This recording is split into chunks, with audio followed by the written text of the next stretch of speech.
Amados hermanos, feliz día del Señor.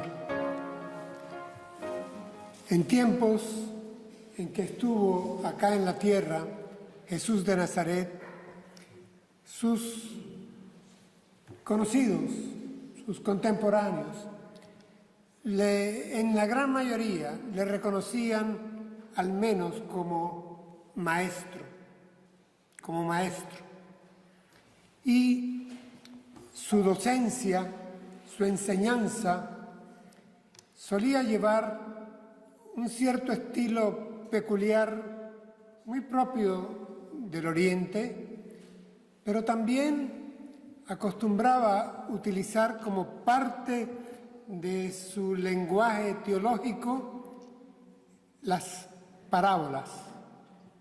Las parábolas son un recurso literario que ilustra en un lenguaje sencillo y cotidiano alguna verdad profunda, espiritual, que podría ser más difícil de entender de otra manera. Así que el lenguaje de Jesús, el Maestro, en buena medida fue parabólico.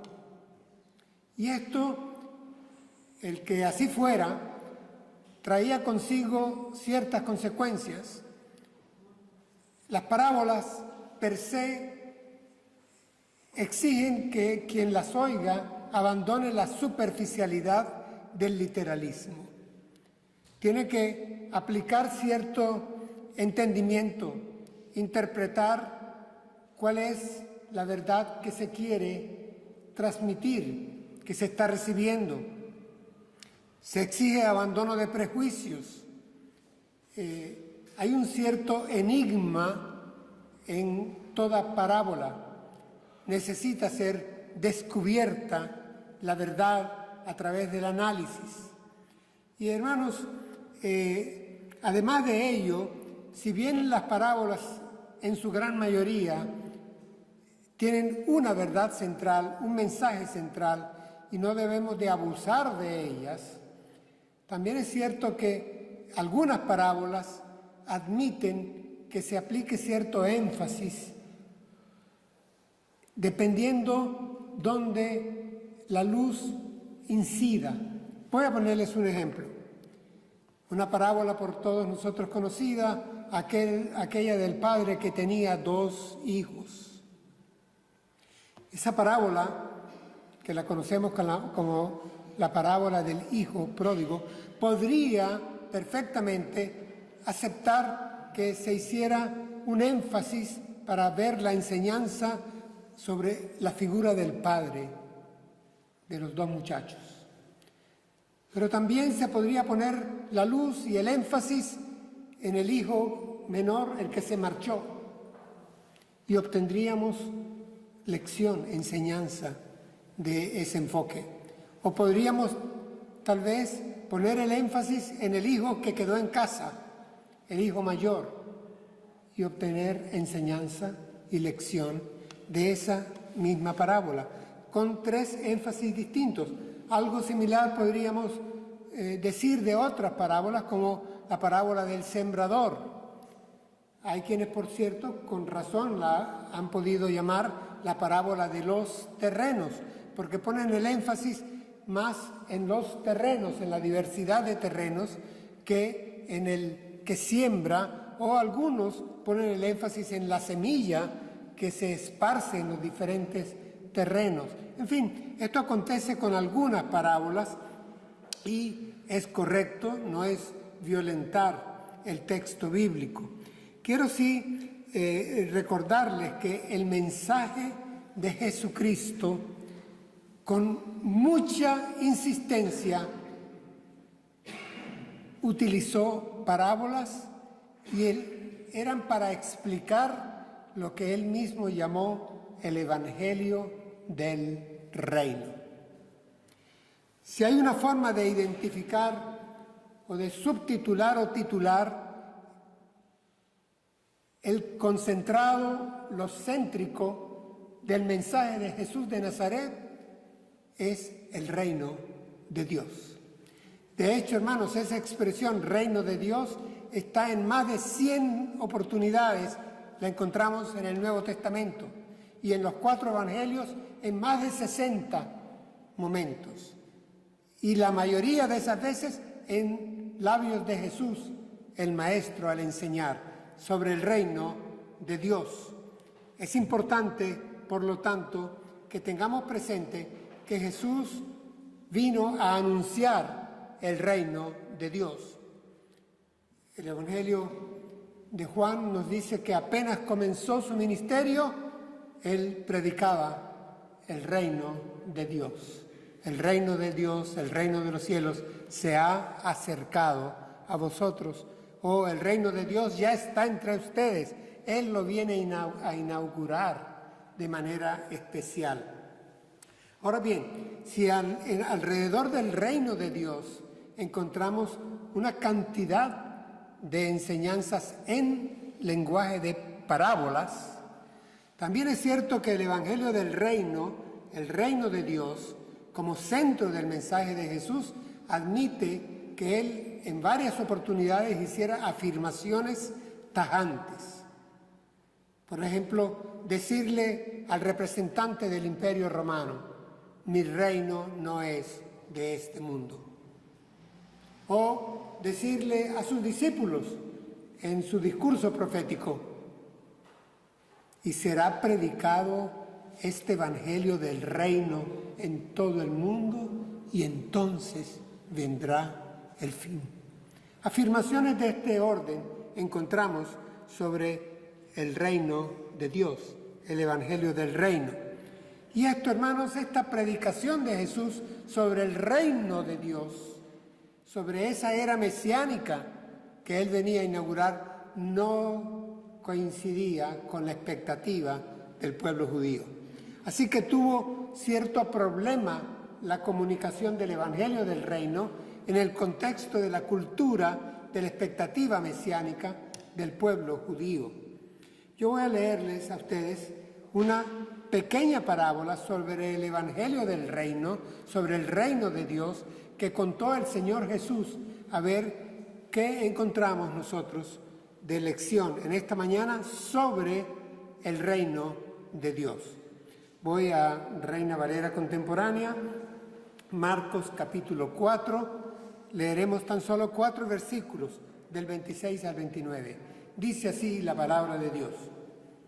Jesús dijo también: el reino de Dios es como cuando un hombre arroja semillas sobre la tierra, ya sea que él duerma o esté despierto, de día y de noche, la semilla brota y crece, sin que él sepa cómo.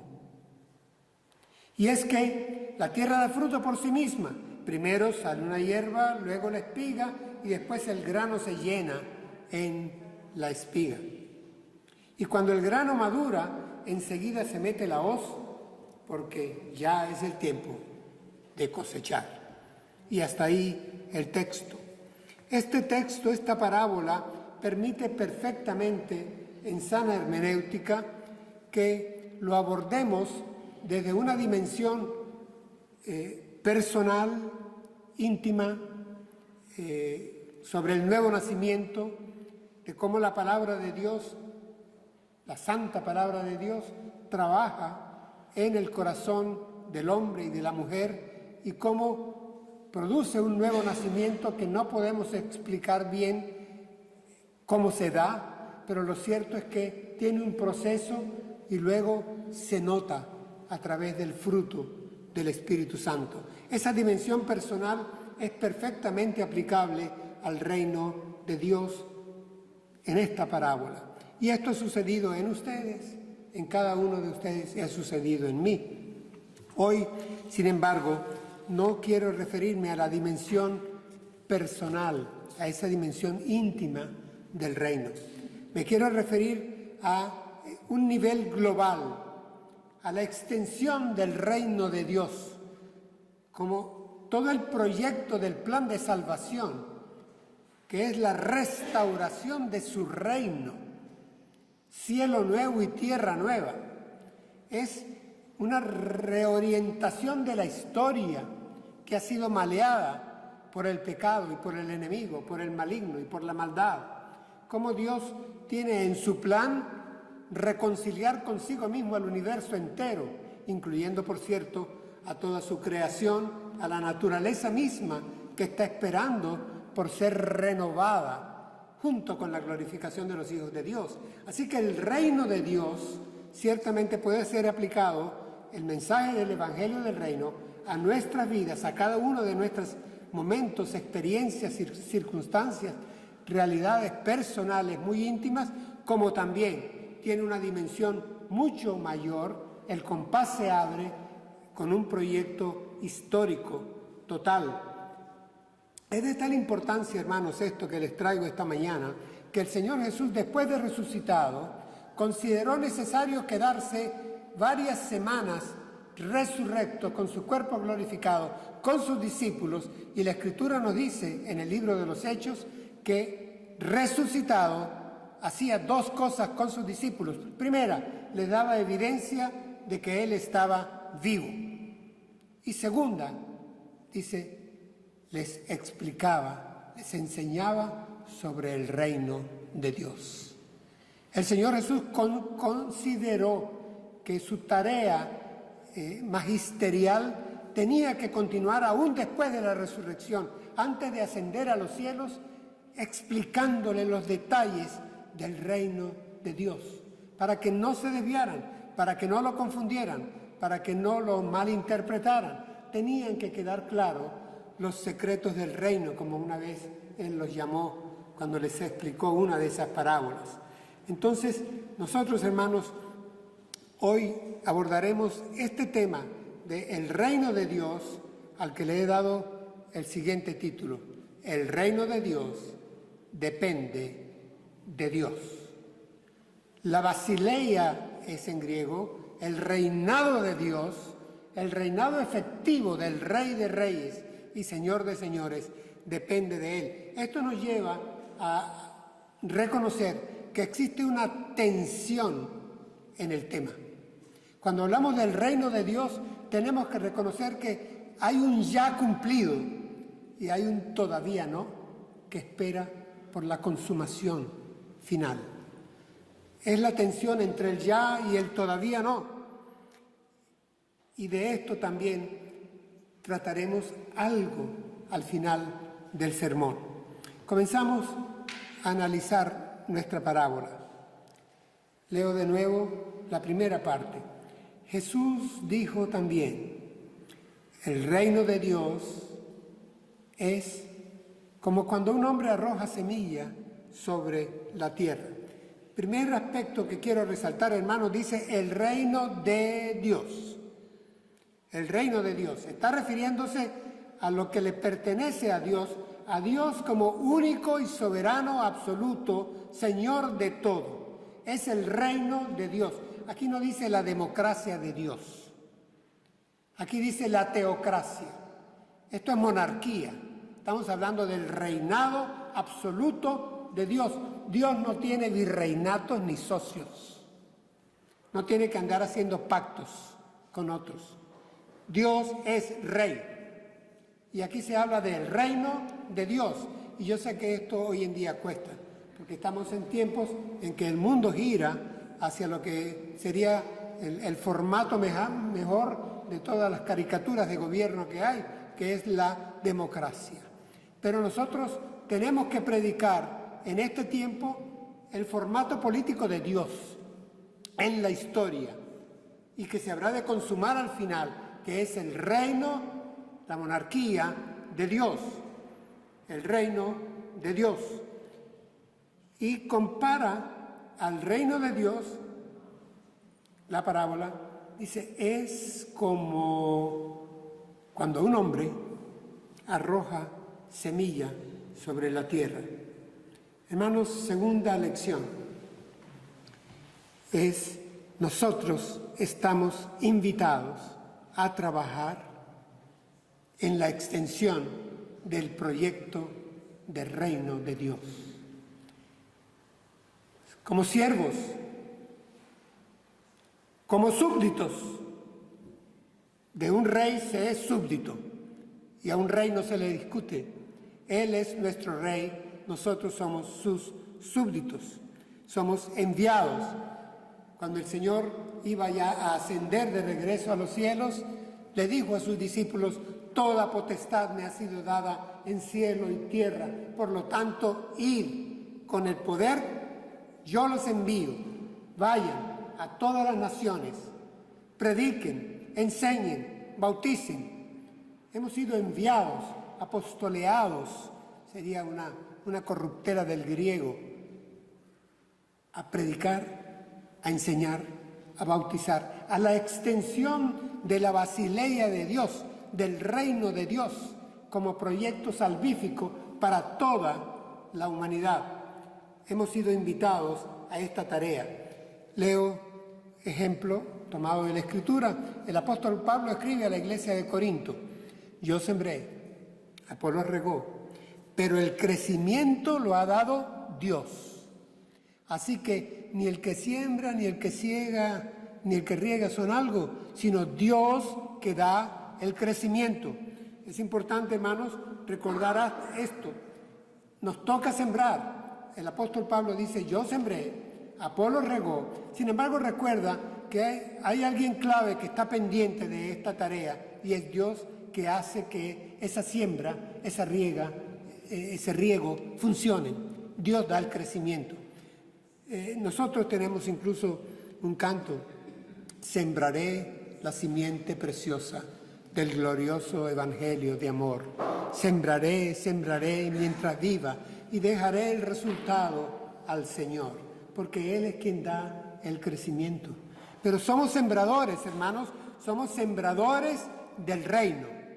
Evidentemente sabemos muy bien que Pablo, Pedro, Apolos, varios de ellos tuvieron un trabajo fundacional, pero todos nosotros, toda la iglesia está invitada obligatoriamente a ser sembradora. El apóstol Pablo le aclara a estos mismos hermanos de Corinto con las siguientes palabras lo que acabo de afirmar: así que, amados hermanos míos, manténganse firmes y constantes, y siempre creciendo en la obra del Señor, seguros de que el trabajo de ustedes en el Señor no carece de sentido. Qué bonito. El Señor aprecia tu trabajo y mi trabajo, parezca pequeño, parezca mediano, aprecia nuestro trabajo porque tiene sentido. No es en vano, dice Reina Valera 60. Entonces, el trabajo de nosotros, pero se nos manda, hermanos, aquí dice que seamos firmes y constantes, es decir, no que seamos temporeros. Yo trabajo por temporadas y después tomo mis vacaciones y no trabajo. No, hermanos, el trabajo de ser sembrador es un trabajo continuo, desde ahora y hasta que nos vayamos a la presencia del Señor. No somos temporeros, tenemos que mantenernos continuamente sobre la mies, porque la mies es mucha, el labrantío es enorme y los obreros pocos.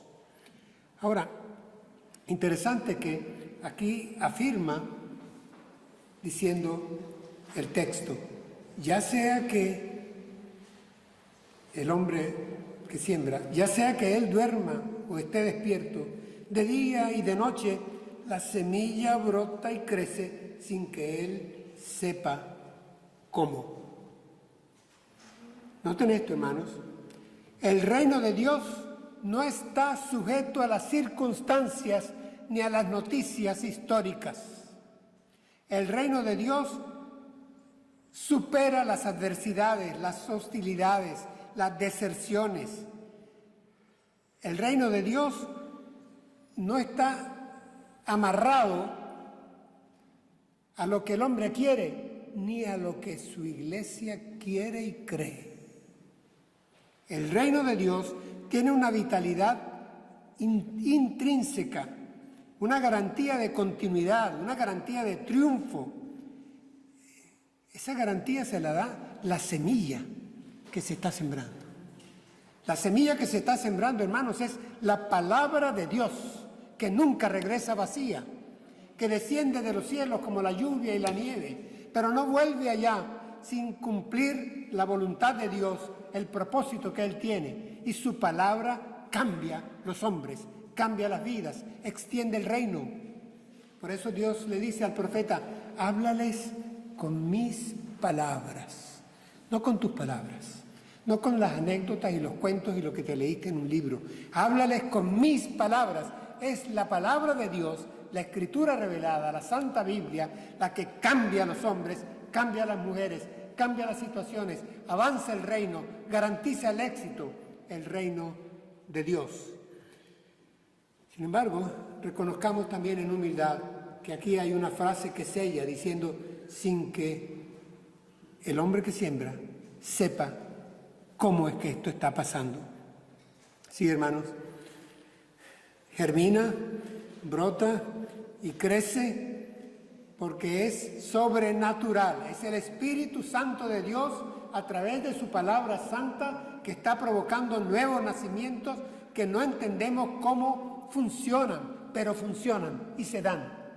Y el reino de Dios avanza sin que el hombre sepa cómo. Hermanos, es algo sobrenatural. Esto es tarea de Dios, del Espíritu Santo de Dios. Hoy en Vinaroz predicábamos sobre el nuevo nacimiento. Esto es algo que depende de Dios, del Espíritu Santo de Dios. No es engendrado por voluntad de varón, no es de sangre, no, es el que no nace del agua y del Espíritu, no puede entrar en el reino de Dios, pero es del Espíritu Santo de Dios operando, actuando. ¿Cómo? A través de su palabra santa en cada uno de los hombres. Así que el despliegue del reino de Dios tiene un carácter imperceptible.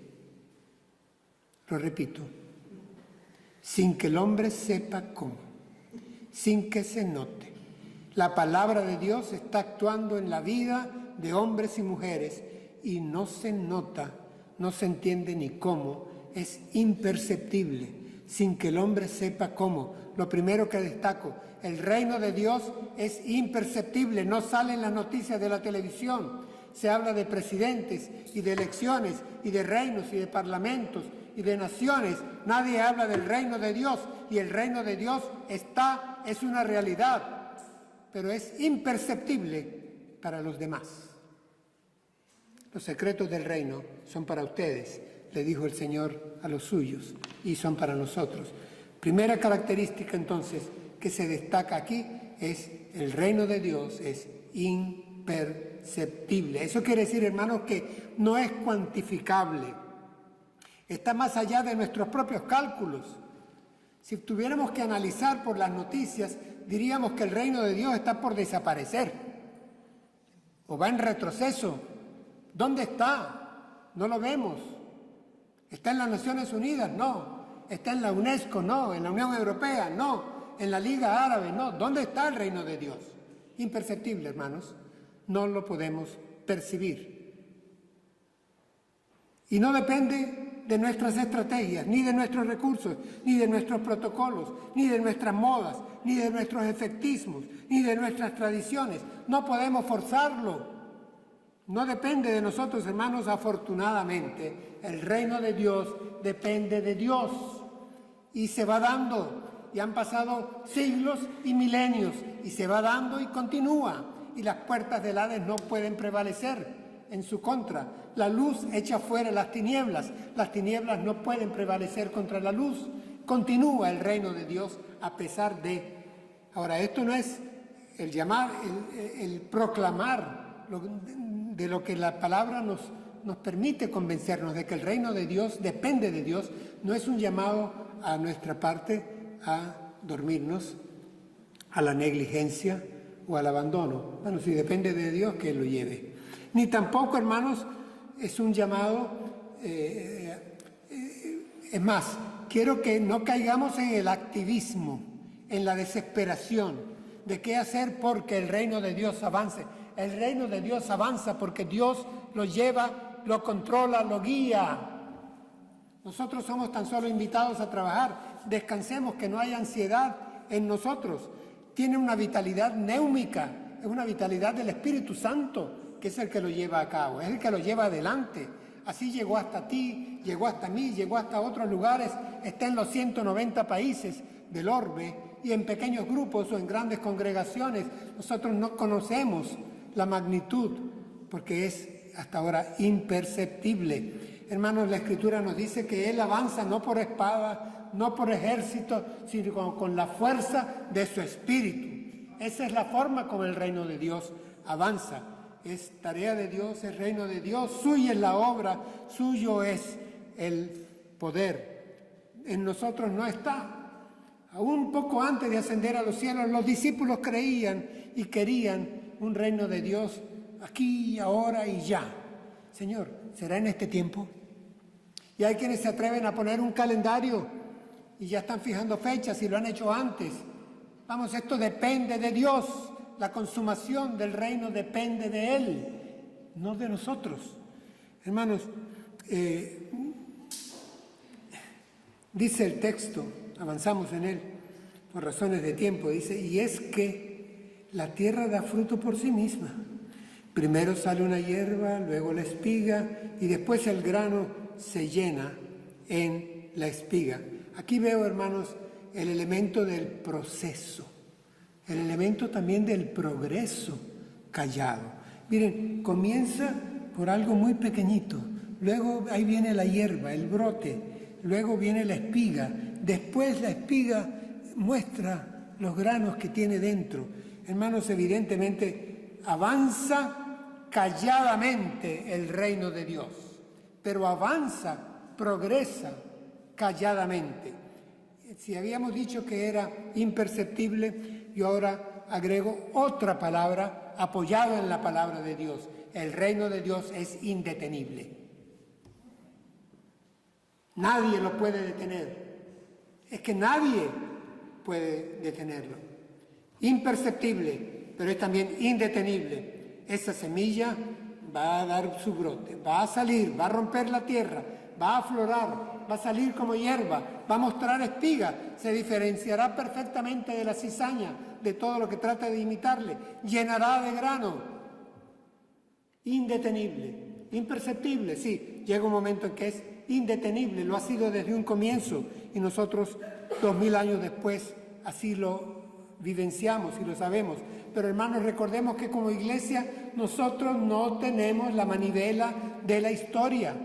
Nosotros no estamos llamados a controlar la sociedad. Nosotros no estamos llamados a evangelizar las estructuras, ni a evangelizar las naciones. No, hermanos, rebaño pequeño. Y el mundo entero está bajo el poder del maligno. Por eso es que hay un todavía no. Porque si existe el reino de Dios y es imperceptible y es indetenible, también existe el reino del diablo. El mundo entero está bajo el poder del maligno y hay ese choque, ese enfrentamiento. Y de eso se trata, de ver cómo el avance del reino prevalece sobre la resistencia cosmética, armada del maligno. Y llegamos entonces así al final del sermón, porque esto avanza. ¿Y qué nos dice la parábola?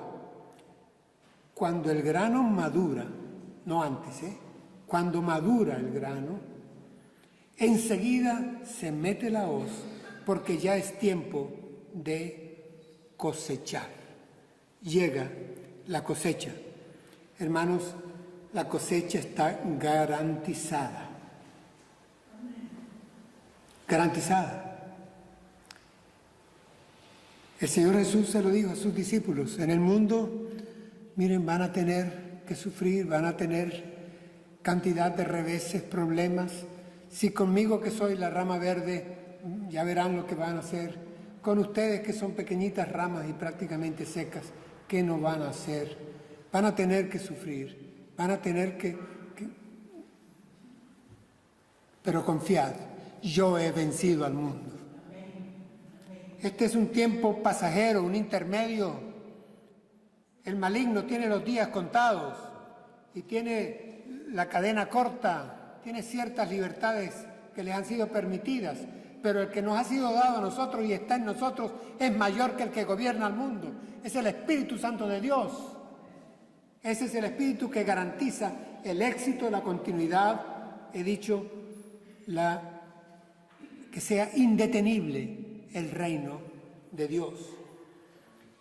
El reino de Dios, hermanos, no es un tren desbocado, sin maquinista, a toda velocidad, en una noche interminable, a expensas de guardagujas, borrachos y distraídos. No, el reino de Dios depende de Dios.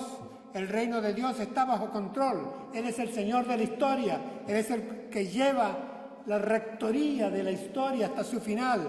Y el final lo abrirá el Cordero de Dios. Él es el único digno de abrir, quitar esos sellos. Apocalipsis 5 está garantizado. A veces nos sentimos como agobiados, como cansados. Decimos, Señor, tanta maldad, que tu reino venga. Bueno, eso nos dice Apocalipsis, que así debemos continuar diciendo, ven Señor Jesús. Y Él responde, es que vengo en breve. Y el que oiga esto diga amén, dice Apocalipsis. Ven Señor Jesús a sellar el momento final, porque el reino de Dios tiene destino final. Esto no es la Agenda 2030, ni la 2040, ni la 2050. Esta es la agenda de Dios. El reino de Dios está garantizado en su éxito final. Y por eso quiero añadir, antes de terminar, si he dicho que el reino de Dios es imperceptible y que el reino de Dios es indetenible, también quiero agregar que el reino de Dios es inconmovible. Nadie lo desvía, lo mueve de su destino, de sus rieles, hacia dónde va. Su origen y destino están garantizados, su intermedio también. Él es el alfa, Él es la omega y el contenido está. Es decir, imperceptible, indetenible y agrego, inconmovible. En Hebreos se nos dice que hemos de marchar como peregrinos acá en la tierra, en búsqueda de la ciudad de Dios, aquella ciudad que tiene bases firmes, cuyo arquitecto y constructor es Dios. Hacia allá es que nosotros vamos. En ese mismo libro que he citado, ahora leo. Así que, escribe el autor a los Hebreos, nosotros que hemos recibido un reino inconmovible, debemos ser agradecidos y con esa misma gratitud servir a Dios y agradarle con temor y reverencia. Hebreos 12:28. Hemos recibido un reino imperceptible, indetenible e inconmovible y démosle gracias a Dios por ello, porque es inconmovible, porque depende de Él. Él es el arquitecto, el constructor, es la base firme, eterna, sobre la cual nosotros descansamos. Imperceptible, indetenible, inconmovible.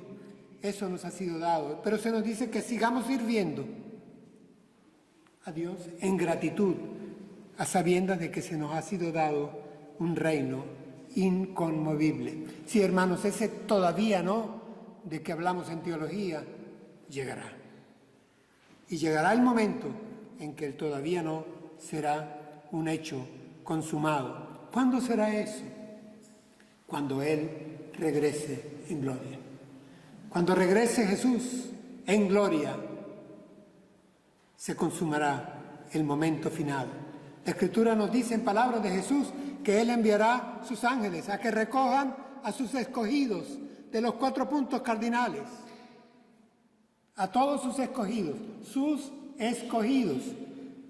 los que tienen su nombre inscrito en el libro de la vida, a los que integran el pueblo de Dios, el reinado de Dios, serán reunidos cuando el Señor regrese en su parusía. Y entonces es el tiempo final de la cosecha. Ya se aplicará la hoz Me remito para terminar a Apocalipsis, el libro que he leído. Entonces salió del templo otro ángel y gritó al que estaba sentado en la nube: mete la hoz y recoge la cosecha, ya es tiempo de segar, pues la cosecha de la tierra está madura. La cosecha de la tierra está madura. Por eso me encanta cuando en ese himno cantamos: segaré, segaré, cuando esté en la casa de Dios. Mientras tanto, sembrar, sembremos, sigamos sembrando. La plenitud nos espera. Allá en el Salmo se pregunta el salmista: ¿y quién es este Rey de Gloria? Y responde el mismo salmista: el Yahvé de Sabaoth, Dios, el Señor, Él es el Rey de la gloria, y para Él toda la gloria, por su reino que es imperceptible, indetenible e inconmovible. El reino de Dios depende de Dios. Gracias, Señor, por invitarnos a servirte en tu reino. Demos gracias en oración.